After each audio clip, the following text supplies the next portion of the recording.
sangat-sangat terbatas, bahkan hampir tidak ada menggunakan alat raga. Itu yang perlu dipahami. Termasuk juga variasi reinforcement tadi ya, dalam bentuk memberikan penguatan, baik dalam bentuk verbal maupun non verbal. Dalam bentuk verbal, saya salut kepada Pak Muhammad Dan. Tadi beliau memberikan ujian yang absolut luar biasa. Setiap anak tampil diberikan ujian dalam bentuk verbal. Bapak bangga sekali. Kalaulah sempat kita akan ke Melabu di hari ini, kan begitu ya. Artinya ada sugesti yang diberikan kepada anak. Kemudian berkepribadian yang matang. Jadi ada 3 pilar tadi.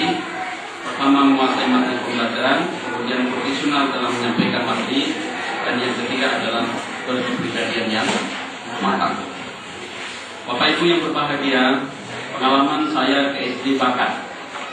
Ya, SD Bakat ya. Saya tidak sebutkan personal, pada prinsipnya sudah cukup baik semua. Alhamdulillah.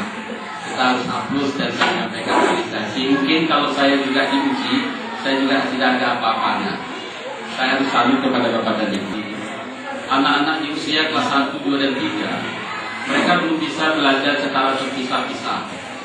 Menarik saya, RPP-nya sudah ditulis. Di sana sudah ditulis tema pembelajarannya, salah satu adalah lingkungan. Tetapi yang menarik tetap matematika, Pak, yang muncul di papan tulis. Padahal anak-anak tidak bisa belajar secara terpisah-pisah. Mereka di kelas 1, 2, dan 3 pembelajaran secara holistik melalui pendekatan interdisipliner, antardisipliner, atau disebut dengan pembelajaran integritif yang dikaitkan antara satu indikator mata pelajaran dengan indikator yang lain yang disampaikan melalui jaringan tema. Jadi tidak langsung matematik, tidak langsung IPA, tidak langsung IPS. Apa ya begitu? Ya, oke. Kemudian ada yang menulis RTP antara ya dan tidak. Artinya tidak sempurna.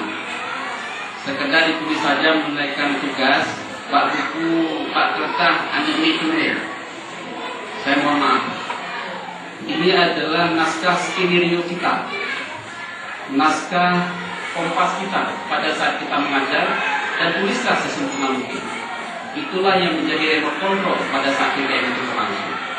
Kalau ini hanya sekedar saja ditulis, itu kegagalan lebih besar dibanding kita sendiri.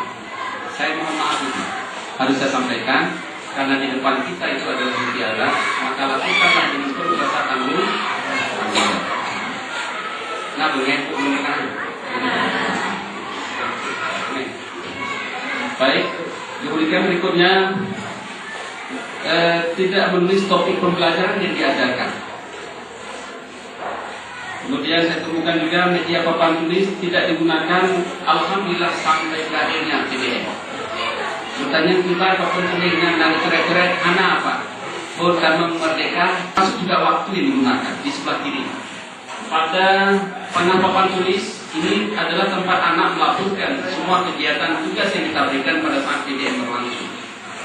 Di sebelah paling akhir itu adalah tempat guru menarik kesimpulan PDM pada saat itu bersama-sama dengan peserta didik. Jadi di sebelah kirinya bermanfaat, di tengah-tengahnya bermanfaat, di sebelah kanan paling akhir juga bermanfaat. Alhamdulillah saya temukan data mulai PDM pertama berlangsung sampai terakhir tidak dimanfaatkan papan tulis itu sama sekali. Tapi alhamdulillah PDM-nya baik. Berikutnya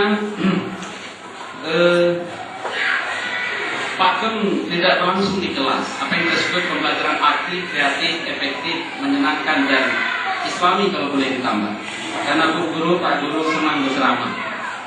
Kecuali saya temukan pada Pak Muhammad Dan, mohon maaf, bukan karena sama-sama ramai, bukan. Tapi memang Pak Muhammad Dan saya melihat lumayan baik, termasuk dari variasi mengajar, RTP-nya alhamdulillah dikuasai dengan baik. Tetapi satu hal saya sarankan Pak Muhammad Dan, kalau boleh alih kode menggunakan bahasa Aceh itu jangan dominan. Karena sistem pendidikan nasional tetap menggunakan bahasa Indonesia. Kecuali ada kosakata tertentu yang anak tidak pahami boleh digunakan dalam bahasa Aceh. Misalnya boh jeruk. Kebetulan anak-anak tidak paham, boleh boh langai yang tidak ada